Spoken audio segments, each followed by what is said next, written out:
அனைவருக்கும் வணக்கம். நான் வைஷ்ணவி சண்முகநாதன். இந்த செம்மணி சித்துபாத்தி இந்து மயானத்தின் கடந்த மே மாதம் அளவில் இந்த அகழ்வு பணிகள் ஆரம்பிக்கப்பட்டு முதலாவது அகழ்வு பணிகள் முடிந்த அந்த நேரத்தில் 19 மனித எலும்புக்கூட்டுகள் கண்டுபிடிக்கப்பட்டிருந்தன.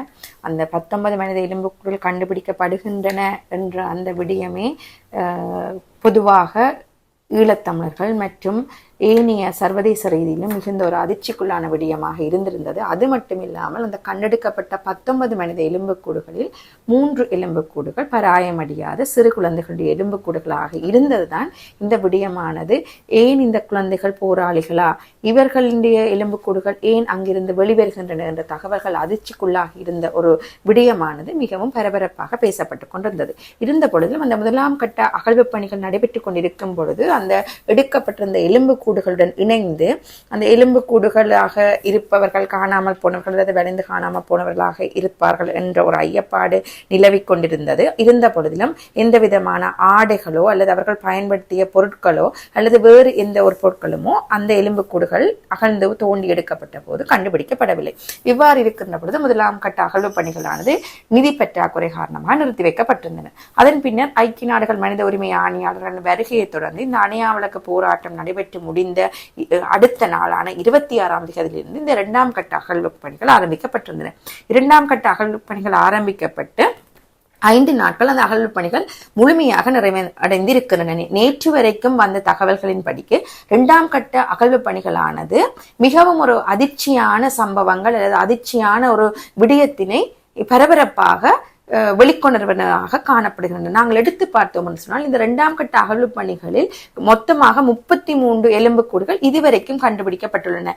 அவற்றில் சிறு பிள்ளைகளுடைய எலும்புக்கூடுகள் திரும்ப திரும்ப கண்டுபிடிக்கப்படுகின்றதுதான் மிகவும் அதிர்ச்சியான விடயங்களாக இருக்கின்றது. இந்த 2ஆம் கட்ட அகழ்வு பணிகள் ஆரம்பிக்கப்பட்டு 5 நாட்கள் முடிவடைந்திருக்கின்ற நிலையில் நேற்றைய தினம் வரைக்கும் கண்டுபிடிக்கப்பட்டதில் நேற்றுக்கு முதல் நாள் ஒரு சிறு பிள்ளையினுடைய எலும்புக்கூடு கண்டுபிடிக்கப்பட்டுள்ளது. அதனுடன் ஒரு புத்தக பையானது கண்டுபிடிக்கப்பட்டுள்ளது. அதன் பிற்பாடு நேற்றைய தினம் நாங்கள் பார்த்தோம் என்று சொன்னால் அந்த சிறு பிள்ளையினுடைய எலும்புக்கூடுகளுடன் வளையல்கள் மற்றும் அது பாவிக்கின்ற ஒரு சோடி பாதணிகளுடன் ஒரு ரப்பராலான பொம்மை ஒன்றும் இருந்திருக்கின்றது. இந்த விடயமானது தற்பொழுது மிகவும் அதிர்ச்சிக்குள்ள ஒரு சம்பவமாக காணப்படுகிறது. குழந்தைகள் என்று சொல்லப்படுகின்றவர்கள் ஒரு வெள்ளை மனம் கொண்டவர்கள், அவர்கள் எந்த ஒரு வன்முறையாளர்களாகவும் இருக்கப்பட முடியாது என்ற ஒரு பரவலான ஒரு பொதுமைப்பாடான ஒரு சமூகத்தில் இந்த குழந்தைகளை புதைத்திருக்கிறார்கள். அது மட்டுமல்ல, குழந்தைகளோடு அவர்கள் பாவித்த இந்த பொருட்கள், புத்தகப்பை, அவர்கள் விளையாடிய அந்த பொம்மை, அவர்கள் அணிந்திருந்த பாதணி, வளையல்கள் கண்டுபிடிக்கப்பட்டிருக்கின்றது என்பது இந்த விடயமானது மிகவும் ஒரு வன்முறையான ஒரு விடயமாக பார்க்க வேண்டிய ஒரு சூழல் உருவாகி இருக்கின்றது. அதாவது குழந்தைகள் என்ன செய்தார்கள், யாருடைய குழந்தைகள், அவர்களை எதற்காக கொண்டு புதைத்துள்ளார்கள், இது எப்பொழுது நடைபெற்றுள்ளது, இதனுடைய பின்னணி என்ன, ஒரு குழந்தை புதைக்கப்பட்டுள்ளது என்றதுக்கான பின்னணி என்ன, அந்த பிஞ்சு மனம் என்ன செய்தது என்ற தொடர்பான கேள்வி பல்வேறு பட்டவர்களுடைய எல்லா மக்களிடையுமே இருக்கின்ற ஒரு கேள்வியாகத்தான் காணப்படுகிறது. இதற்கு அரசாங்கம் என்ன செய்ய போகின்றது, அதாவது இது எந்த அரசாங்கத்தில் நடைபெற்றிருக்கின்றது என்று பார்த்தோம் என்று சொன்னால் தற்பொழுது புதிதாக வந்திருக்கிற மாற்றம் என்ற துணைப்பொருளை கொண்டு வந்திருக்கின்ற அரசாங்கமானது அதற்கான பொறுப்பு குரலை எவ்வாறு செய்ய போகின்றது, அதற்கான பொறுப்பு குரலை அவர்கள் செய்வார்களா, இந்த அகழ்வு பணிகள் நியாயமான முறையிலும் நீதியான முறையிலும் சரியான ஒரு கண்காணிப்பு அடிப்படையிலும் இனி தொடர்ந்து நடைபெறுமா, தினம் அதிர்ச்சிக்குள்ளாகிற சம்பவங்கள் வெளிவட்டுக் கொண்டு இருக்கின்றன.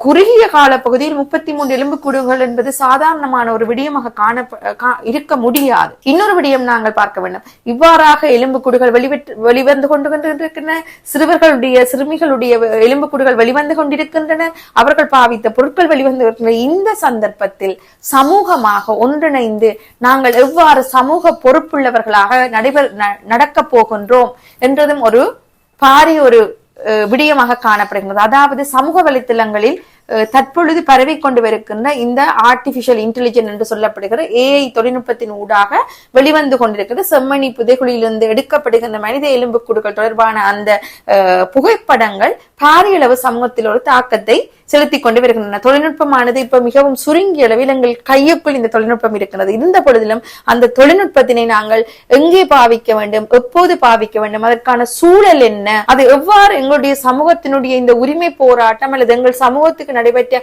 அநீதிக்கான நீதி கிடைக்கின்றதில் ஒரு தாக்கத்தை செலுத்தும் அல்லது அந்த விடயத்தினை திரிவுபடுத்தி செல்லும் என்பதை நாங்கள் ஒரு சமூகமாக உணர்ந்து சிந்திக்க வேண்டிய ஒரு இடத்தில் நாங்கள் இருக்கின்றோம். அதாவது ஏற்கனவே ஒரு எலும்புக்கூடு கண்டுபிடிக்கப்பட்டிருந்தது. அந்த எலும்புக்கூட்டினை அவர்கள் அந்த ஏஐ தொழில்நுட்பத்தில் கொண்டு போய் போட்டு ஒரு தாயும் குழந்தையும் கட்டிப்பிடிப்பதாக இருந்த ஒரு படத்தினை வெளிக்கொண்டிருந்தார்கள். அதே போல் ஒரு சிறு வயது பராயமடையாதவருடைய எலும்பு கூட்டை கொண்டு போய் அதனூடாக ஒரு ஏஐ புகைப்படத்தினை கொண்டிருந்தார்கள். அது ஆண் குழந்தையா பெண் குழந்தையா எதுவுமே தெரியாத பட்சத்தில் நாங்கள் ஒரு ஊகத்தின் அடிப்படையில் அனுமானத்தின் அடிப்படையில் இந்த ஏஐ தொழில்நுட்பத்தை பயன்படுத்தி நாங்கள் வெளிக்கொணர செல்கின்ற இந்த புகைப்படங்கள் வைரலாகிக் கொண்டிருக்கின்றது.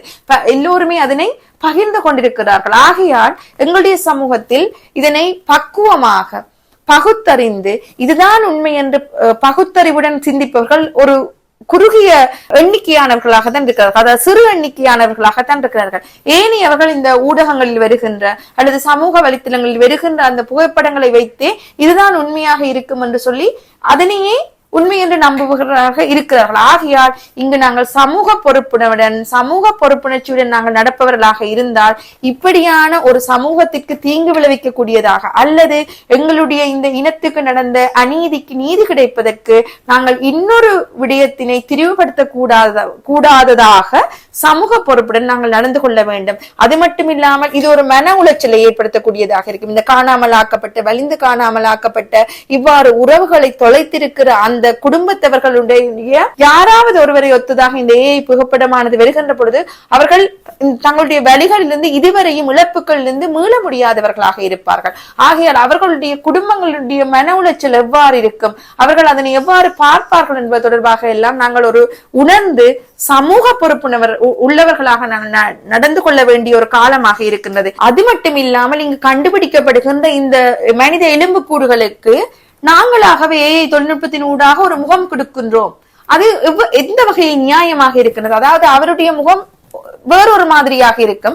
நாங்களாக அதுக்கு ஏஐ தொழில்நுட்பத்தினூடாக தொழில்நுட்ப வளர்ச்சி இருக்குது என்பதற்காக நாங்கள் அவ்வாறான அவர்களுக்கான ஒரு புதிய முகத்தை கொடுப்பது என்பது மிகவும் குற்றமான ஒரு செயலாக இருக்கிறது. அவர்கள் இல்லை என்பதற்காக, அவர்கள் இறந்து விட்டார்கள் என்பதற்காக நாங்கள் அவர்களுடைய முகத்தை இன்னொரு விதமாக நாங்கள் ஏஐ தொழில்நுட்பத்தினூடாக வெளியிடுவது என்பது மிகவும் பாரிய ஒரு அறம் சாராத விடயமாக இருக்கிறது. இது அறம் அல்ல, இது ஒரு குற்றமான ஒரு விடயமாக இருக்கின்றது. இப்படியான விடயங்களை யாரும் செய்யக்கூடாது. அது மட்டும் இல்லாமல் அந்த இடத்தில் போய் நின்று இவ்வளவு நேரமும் அந்த இடத்தில் தங்களுடைய நேரத்தை அதுக்காக செலவழித்து அங்கு இருந்து அர்ப்பணிப்புடனும் தியாகத்துடனும் வேலை செய்து கொண்டு வருகின்ற அந்த அகழ்வு பணியில் ஈடுபட்டுக் கொண்டிருக்கிறவர்கள் திரும்ப திரும்ப கூறிக்கொண்டிருக்கிறார்கள், இப்படியான விடயத்தை செய்யாதீர்கள், இங்கு உண்மை கண்டறியப்பட வேண்டும், இந்த உண்மைக்காக நாங்கள் அனைவரும் ஒன்றிணைந்து அர்ப்பணிப்புடன் நாங்கள் எல்லோரும் செயற்பட வேண்டும் என்று சொல்லிக் கொண்டிருக்கின்ற அடிப்படையில் கூட அதனை நிறுத்த தமிழ் சமூகத்தை சேர்ந்தவர்கள் அதற்கான எந்த விதமான ஒரு முயற்சியும் எடுப்பதாக தெரியவில்லை.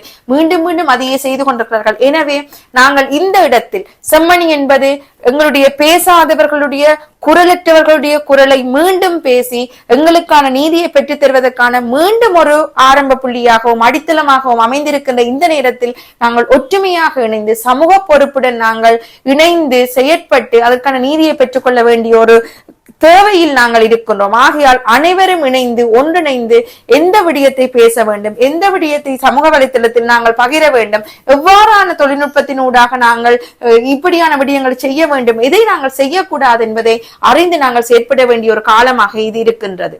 நன்றி.